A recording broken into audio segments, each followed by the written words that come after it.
Le 1er avril 2024, Macky Sall rejoignait la liste des anciens présidents du Sénégal. Il avait passé 12 ans à la tête du pays. À la faveur de l'élection présidentielle du dimanche 24 mars 2024, le Sénégal a un nouveau président en la personne de Bassirou Diomaye Faye. Macky Sall quitte ainsi la présidence de la République en laissant sa place à son successeur, comme le prévoit la Constitution sénégalaise.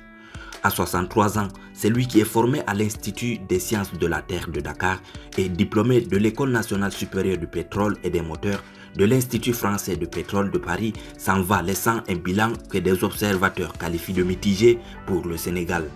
Installez-vous confortablement car dans cette nouvelle vidéo, vous verrez ce qu'on retient de Macky Sall après 12 ans à la tête de la présidence de la République et sa nouvelle vie après la présidence. Mais tout d'abord, si vous êtes nouveau sur la chaîne, n'oubliez pas de vous abonner et d'activer la cloche de notification pour ne plus rater aucune de nos prochaines vidéos. Alors bon visionnage.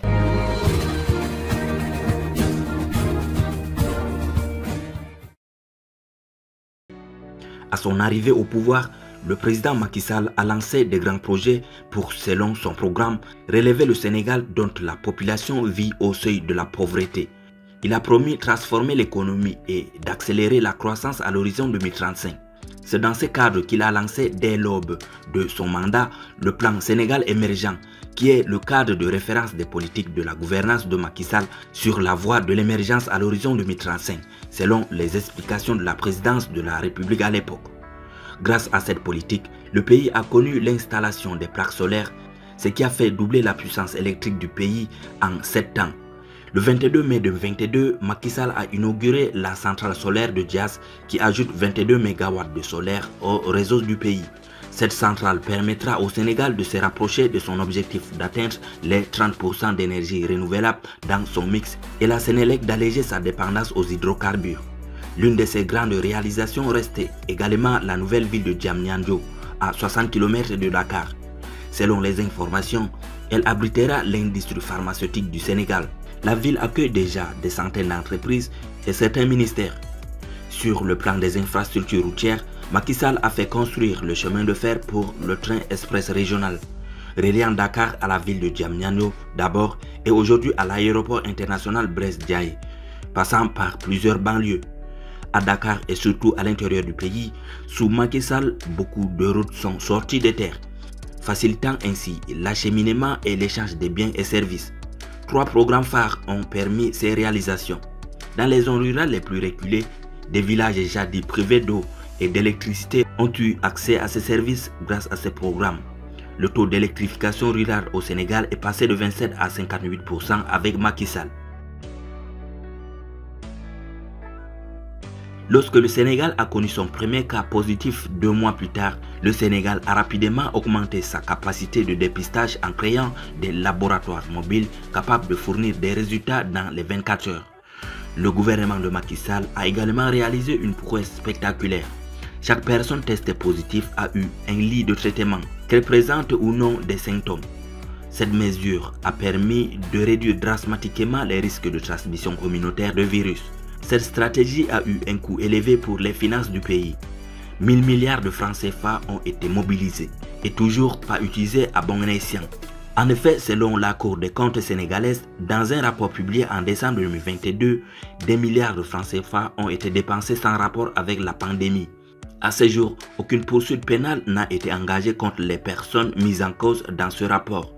Une aubaine pour les adversaires du président Sall qui ont fait un exemple de l'impunité qui a caractérisé son régime. Ce bilan dont se glorifie le chef de l'État lui-même et ses proches est contesté par ses adversaires qui lui reprochent d'endetter le pays au-delà du raisonnable. Entre 2019 et 2022, l'endettement public du Sénégal a considérablement augmenté, passant de 64% à 75% du PIB. Le bilan politique de Macky Sall est très contesté. C'est surtout pendant son second mandat que son régime s'est endurci selon les observateurs. Avec lui, la démocratie sénégalaise a pris un sérieux coup. En cause et surtout les condamnations judiciaires de ses adversaires politiques, en premier lieu Ousmane Sonko. Les partisans de ces derniers ont accusé Macky Sall de l'empêcher de se présenter à l'élection présidentielle du 24 mars 2024. Il a été condamné à 2 ans de prison ferme pour corruption de la jeunesse dans une affaire qu'il a opposée à une ex-masseuse.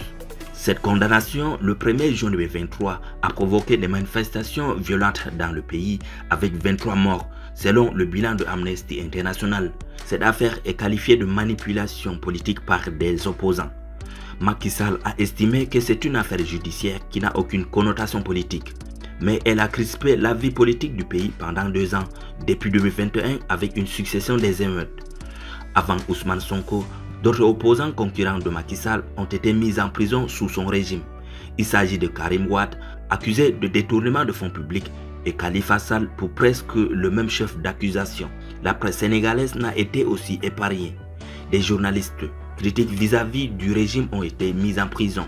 Après la crainte du pire, notamment avec les tentatives d'écrier de report de la présidentielle, le président Macky Sall a pris des décisions qui ont fini par sauver l'essentiel.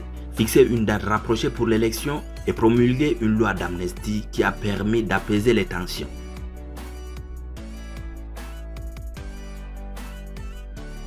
Le premier test du président Macky Sall sur la scène africaine a été sa médiation dans la crise burkinabé en 2015 après l'insurrection qui a conduit au départ forcé du pouvoir de Blaise Compaoré. Le général Gilbert Diendéré, un proche de Blaise Compaoré, a ensuite renversé le président de la transition Michel Kafando. Macky Sall s'est rendu à Ouagadougou en sa qualité de président en exercice de la CEDEAO pour négocier un retour rapide à une vie constitutionnelle normale. Mais si le président Kafando a été plus tard installé dans ses fonctions et le général Diendéré mis aux arrêts, certains acteurs clés de la crise burkinabé se sont démarqués de la médiation de Macky Sall, dont le président Kafando lui-même. Cependant, c'est lors de la crise post-électorale gambienne en 2017 que le président Macky Sall s'affirme comme un interlocuteur de poids dans la région. Le Sénégal prend le leadership diplomatique et militaire de la CEDEAO pour faire partie Yaya Jammeh qui refusait de céder le pouvoir malgré sa défaite aux urnes devant Adama Barrow. Ce dernier fut installé à Banjul par les forces de la CEDEAO après avoir fait inédit prêter serment à l'ambassade de la Guinée à Dakar. En février 2022, Macky Sall fut nommé à la tête de l'Union africaine. Il a laissé ses marques en ce qui concerne la diplomatie du Sénégal à l'extérieur. Nombreux sont des observateurs qui affirment qu'il a fait rayonner cette diplomatie sur le plan international. Alors, en renonçant le 3 juillet 2023 à se présenter à nouveau pour un 3e mandat, Macky Sall a voulu éviter une situation douloureuse pour le Sénégal, lui qui en 2012 dénonçait la révision constitutionnelle d'Abdoulaye Wade qui voulait se maintenir au pouvoir. Préserver son honneur et la réputation de la démocratie sénégalaise était ce qui l'a amené à renoncer à un nouveau mandat selon lui. Cette décision a été à l'origine de l'ouverture du champ politique avec une pluralité de candidats qu'on observait à l'élection présidentielle du dimanche 24 mars 2024. Il a organisé une élection présidentielle à laquelle il n'a pas participé, une première fois au Sénégal. Aujourd'hui, il transfère le pouvoir à l'un de ses opposants qui a gagné la présidentielle. Macky Sall a laissé derrière lui des grandes réalisations. Malgré les situations difficiles que traverse le pays avec les mouvements djihadistes et d'autres conflits internes, le Sénégal a gardé la stabilité et son modèle de démocratie continue d'être cité comme exemple.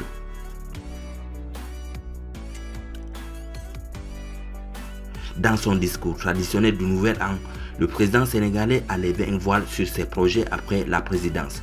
Je cite, « Après la transmission du pouvoir, je mettrai en place une fondation dédiée à la paix, au dialogue et au développement pour continuer à m'investir dans des causes qui me sont chères. » Selon certaines confidences de ses proches, il envisagerait de s'installer au Maroc après la passation de service avec Bassirou Diomaye Faye. Cela s'inscrirait alors dans une autre tradition républicaine non écrite au Sénégal, qui veut que le prédécesseur s'éloigne un peu afin de ne pas gêner son successeur. Merci d'avoir été attentif à cette vidéo. Veuillez liker et de laisser vos commentaires pour les avis et surtout de vous abonner si vous découvrez la chaîne pour la première fois. À bientôt.